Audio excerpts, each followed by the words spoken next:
ሰላም እንዴት ናችሁ? በዛሬው ቪዲዮ ለገላ ለፀጉርና ለፊታችን የሚሆን አሪፍ ሳሙና ይዤላችሁ መጥቻለሁ። ይህ ሳሙና ማን ነው? ከሌሎች ሳሙና በምን ይለያል? ለምን በሰዎች ዘንድ ተመራጭ ሆነ? ጥቅሞችና ሳሙናውን የት እናገኘዋለን? የሚሉትን ጥያቄዎች በዚህ ቪዲዮ መጨረሻ ምላሽ ያገኛሉ። እስከ ቪዲዮ ፍጻሜ አብራችሁን ቆዩ። በቀጥታ ወደ ቪዲዮ። ዛሬ ይዤላችሁ የመጣሁት ሳሙና ሸባ ሳሙና ይባላል። ይህ ሳሙና ከተለያዩ የእጽዋት ዘይቶች፣ ከቀርከሃ ከሰል፣ ከቤንቶናይትና ከሻይ ቅቤ የተዘጋጀ ሙሉ በሙሉ ለሁሉም ሰው የሚሆን ተፈጥሯዊ ሳሙና ነው። ሸባ ሳሙና የተሰራባቸውን ግብአቶች ስንመለከት አንደኛ የዘንባባ ዘይት፣ ሁለተኛ የኮኮናት ዘይት፣ ሶስተኛ የወይራ ዘይት፣ አራተኛ የሬት ጀል፣ አምስተኛ የአኩሪ አተር ዘይት፣ ስድስተኛ የሱፋባ ዘይት፣ ሰባተኛ የሻይ ቅቤ፣ ስምንተኛ የጉሎ ዘይት፣ ዘጠነኛ የቀርከሃ ከሰል፣ አስረኛ ቤንቶናይት ናቸው። በአጠቃላይ ከ10 ተፈጥሯዊ ግብአቶች የተሰራ ነው። ሳሙና ከሶስት ነገሮች ይሰራል። አንደኛ ከሰው ሰራሽ ነገሮች፣ ሁለተኛ ከእንስሳት ሞራ ወይም ከላት፣ ሶስተኛ ከእጽዋት ዘይቶች። ይህ ሳሙና የተሰራው ከእጽዋት ዘይቶች ብቻ። ስለ ሳሙናው ይህን ያክል ካወራን ይህ ሳሙና ከሌሎች ሳሙና በምን ይለያል የሚለውን ሸባ ሳሙና ምንም አይነት የእንስሳት ሞራ እንዲሁም ለማዛ ተብሎ የተጨመረ ኬሚካል የለውም። አንድ ሳሙና ሲሰራ 3 የፋቲ ማተር ኮንተንት ደረጃዎች አሉ። ከ75 በላይ፣ ሁለተኛ ከ72% በላይ፣ ሶስተኛ ከ60% በላይ ናቸው። ይህ ሳሙና ፋቲ ማተር ኮንተንት ሲለካ 86 ፕላስ። ይህ ከሌሎች ልዩ ያደርገዋል። ሌላው ደግሞ ከሌሎች ሳሙና ልዩ የሚያደርገው የትኛውም ሳሙና ሲሰራ የጥራት ደረጃውን ከፍ ለማድረግ ሲባል የእንስሳት ሞራ ይጠቀማል። ይህ የእንስሳት ሞራ በተፈጥሮ ሽታ አለ። ይህንን ሽታ ለማጥፋት ሲባል ኬሚካል ይጠቀማሉ።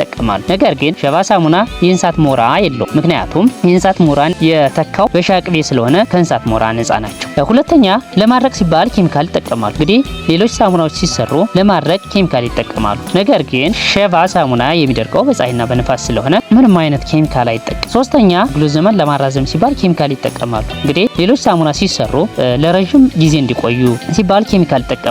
ነገር ግን ሸባ ሳሙና ምንም አይነት ለአገልግሎት ማራዘሚያ ኬሚካል አይጠቀም። አራተኛ ቀለሙን ለማሳመርና ጥሩ ሽታ እንዲኖረው ሲባል ኬሚካል ይጠቀማሉ። ነገር ግን ሸባ ሳሙና ምንም አይነት የእንስሳት ሞራ የለውም። እንዲሁም ቀለሙን ለማሳመርና ጥሩ ማዛ እንዲኖረው ለማድረግ ኬሚካል አይጠቀምም። ምክንያቱም ሸባ ሳሙና ቀለሙ ጥቁርና ምንም አይነት ሽታ የለውም። ይህ የሆነው ኬሚካል ስላልተጨመረበት።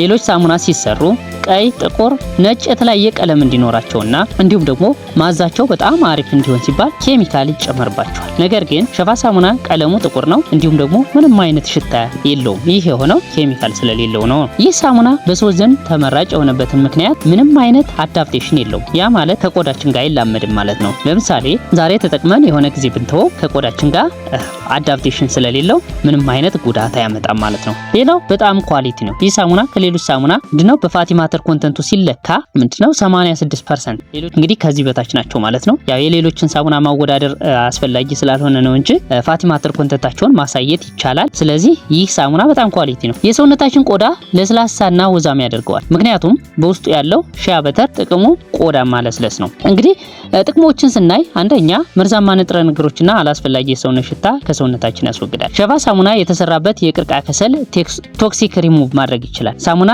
የማያስወግዳቸውን መርዛማ ንጥረ ነገሮችን ማስወገድ ይችላል። ሁለተኛ እንደ ማሳከክና ሽፍታ ያሉትን የቆዳ ችግሮች ይፈታል። በቆዳችን ላይ የሚከሰቱትን ማሳከክና ሽፍታ ሙሉ በሙሉ መፍታት ይችላል። ሶስተኛ የሰውነታችን ቆዳ ለስላሳና ወዛም እንዲሆን ያደርገዋል። ምክንያቱም ሸባ ሳሙና በውስጡ ሻይ በተር አለ። ይህ ሻይ በተር ጥቅሙ ምንድነው? ቆዳን ወዛምና ለስላሳ ማድረግ ነው። ይህንን ሳሙና የት እናገኘዋለን ብላችሁ ላሰባችሁ በ0939 14 53 51 በቀጥታ ደውሎ ማግኘት ይችላሉ። ይህ ቪዲዮ ለሌሎች ሰዎች እንዲደርስ ቻናሉን ሰብስክራይብ፣ ቪዲዮን ላይክ እና ሼር ማድረግዎን እንዳይረሱ። በሌላ ቪዲዮ እስከምንገናኝ መልካም ጊዜ ይሁንላችሁ።